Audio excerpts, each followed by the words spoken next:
Naghihinala ang kampo ni Vice President Jejomar Binay na ang Liberal Party ang nasa likod na mga lumabas na patalastas sa TV na bumibira sa Vice-Presidente. Mariin itong itinanggi ng LP at ng kanilang pambatong si Mar Rojas na may iniwang hamon kay Binay. May report si Jam Sisante. Walang mukha ng kandidatong lumabas, pero malinaw na pinatutungkulan si Vice President Jejomar Binay ng ilang advertisement na lumabas sa TV kamakailan. Iba-iba ang berasyon ng ad, kung saan sinasabi ng ilang nagpakilalang taga-suporta raw ng kanilang boss Binay na sagutin nito ang ilang alegasyon laban sa kanya, kabilang ang tungkol daw sa mga biniling gamit para sa ospital sa Makati. Ang kampo ni Binay, nagsususpetsang ang Liberal Party na presidential candidate Mar Rojas ang nasa likod ng nasabing ad para daw siraan ng Vice-Presidente. Kumbensido rin dito ang anak ng Vice-Presidente na si Senadora Nancy Binay. Categorically, Mar Rojas kampang tingin yung nasa likod. Kumbaga sila yung pinakamalaki yung possibility dahil unang-una they have the resources to resort dun sa ganong klaseng paninira.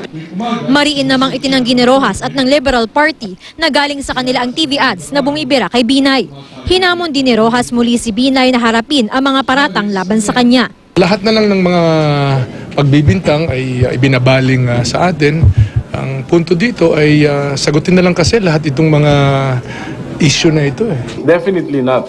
Kung gagastos kami, para kay Secretary Mar saka kay Vice President Lenny, hindi para kay Binay. Matagal na sinasabi yan ng buong bansa na kailangan ipaliwanag, pero hindi niya ipinapaliwanag.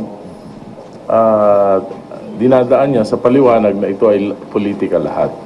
So, dapat lang na talaga ipaliwanag. Ayaw naman magturo ng katambal ni VP Binay na si Senador Gringo Honasan. Don't expect any admissions, no?